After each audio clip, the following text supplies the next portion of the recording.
அஸ்ஸலாமு அலைக்கும் வரஹ்மத்துல்லாஹி வரகாத்துஹு. பிஸ்மில்லாஹிர் ரஹ்மானிர் ரஹீம். அன்பான சகோதர சகோதரிகளே, எல்லாம் வல்ல அல்லாஹ்வின் நல்லடியார்களே, இன்று நாம் காணவிருக்கும் தலைப்பு வானை விஷமாக்கும் வதந்திகள், பாகம் 6. அன்னை ஆயிஷா ரலியல்லாஹு அன்ஹு அவர்களின் அவதூறு சம்பவம். அவதூறு கூறியோர் உங்களில் ஒரு பகுதியினரே, அதை உங்களுக்கு தீங்காக நினைக்காதீர்கள், மாறாக அது உங்களுக்கு நல்லது. அவர்களில் ஒவ்வொருவருக்குமே அவர் செய்த பாவம் உள்ளது. அவர்களில் இந்த விஷயத்தில் பெரும் பங்கு எடுத்தவனுக்கு கடும் வேதனை உண்டு. இதை செவியுற்ற போது நம்பிக்கை கொண்ட ஆண்களும் பெண்களும் தமக்குள் நல்லதையே எண்ணியிருக்க கூடாதா? இது தெளிவான அவதூறு என்று கூறியிருக்க கூடாதா? இந்த 4 சாட்சிகளை அவர்கள் கொண்டு வந்திருக்க கூடாதா? சாட்சிகளை அவர்கள் கொண்டு வரவில்லையானால் அவர்களிடம் அவர்களே பொய்யர்கள். இவ்வுலகிலும் மறுமையிலும் அல்லாஹ்வின் அன்பும் அருளும் உங்களுக்கு இல்லாதிருந்தால் நீங்கள் எதில் ஈடுபட்டிருப்பீர்களோ அதற்காக உங்களுக்கு கடும் வேதனை ஏற்பட்டிருக்கும். உங்கள் நாவுகளால் அதை பரப்பியதை எண்ணி பாருங்கள். உங்களுக்கு அறிவு இல்லாததை உங்கள் வாய்களால் கூறினீர்கள். அதை லேசானதாகவும் எண்ணிக்கொண்டீர்கள். அதுவோ அல்லாஹ்விடம் பயங்கரமானதாக இருக்கின்றது. இதை கேள்விப்பட்ட போது இதை பற்றி பேசுவது எங்களுக்கு தகாது.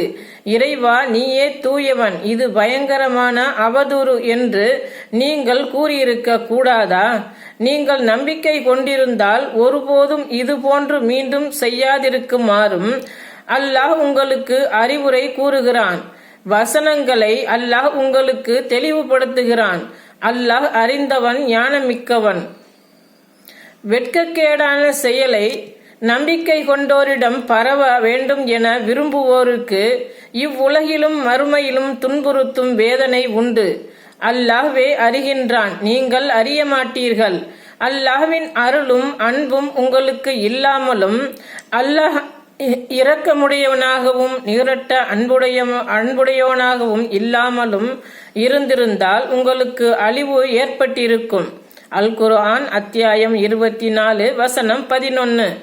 அப்போது அல்லாஹ் ஆயிஷாவின் மீது அவதூறு கற்பித்தவர்கள் உங்களில் ஒரு குழுவினர்தாம் என்று தொடங்கும் மேற்கண்ட அல் குர்ஆன் 24 வசனம் 11, 10 வசனங்களை அருளியிருந்தான்.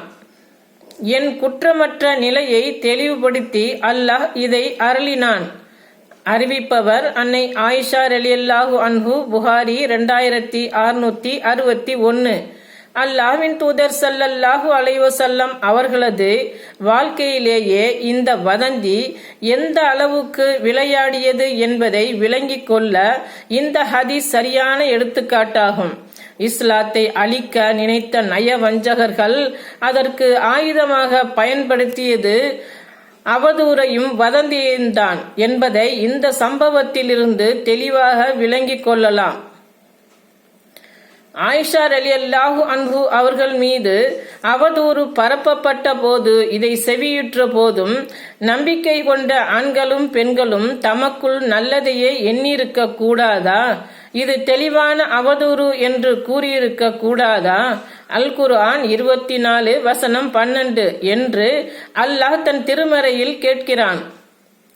அடுத்தவர் குறை எனும் போதினிலே இன்பத்தேன் வந்து பாயுது காதினிலே என்று அதை ரசித்துவிடக் கூடாது என்று அல்லாஹ் குறிப்பிடுகிறான். மேலும் உங்கள் நாவுகளால் அதை பரப்பியதை எண்ணி பாருங்கள். உங்களுக்கு அறிவு இல்லாததை உங்கள் வாய்களால் கூறினீர்கள்.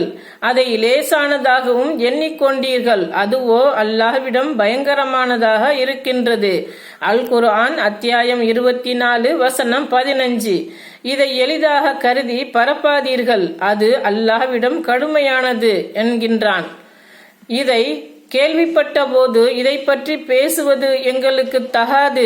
இறைவா, நீயே தூயவன், இது பயங்கரமான அவதூறு என்று நீங்கள் கூறியிருக்க கூடாதா?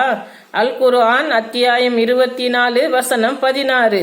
இதில் தூய்மையான வார்த்தைகளை கூறுமாறு சொல்கிறான். நீங்கள் நம்பிக்கை கொண்டிருந்தால் ஒருபோதும் இதுபோன்று மீண்டும் செய்யாதிருக்குமாறு அல்லாஹ் உங்களுக்கு அறிவுரை கூறுகிறான். வசனங்களை அல்லாஹ் உங்களுக்கு தெளிவுபடுத்துகிறான்.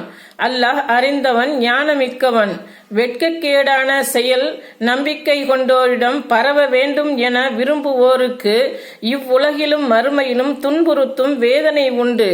அல்லாஹ்வே அறிகின்றான், நீங்கள் அறிய மாட்டீர்கள். அல் குர்ஆன் அத்தியாயம் 24 வசனம் 17. இந்த வசனங்களில் அவதூறு பரப்புவோருக்கு கடுமையான எச்சரிக்கையும் விடுக்கின்றான். இப்படிப்பட்ட தீய விளைவுகளின் பக்கம் ஓர் இறை நம்பிக்கையாளன், உண்மை ஏகத்துவவாதி ஒருபோதும் நெருங்கக்கூடாது. அதுதான் இறை விசுவாசியின் இனிய பண்பாகும். நம்பிக்கை கொண்டோரே, குற்றம் புரிபவன் உங்களிடம் ஒரு செய்தியை கொண்டு வந்தால், ஒரு சமுதாயத்திற்கு அறியாமையால் நீங்கள் தீங்கு இழைக்காதிருப்பதற்காக அதை தெளிவுபடுத்திக் கொள்ளுங்கள். இல்லையேல் நீங்கள் செய்ததற்காக கவலைப்படுவீர்கள். அல் குர்ஆன் அத்தியாயம் 49 வசனம் 6. அல்லாஹ்வின் இந்த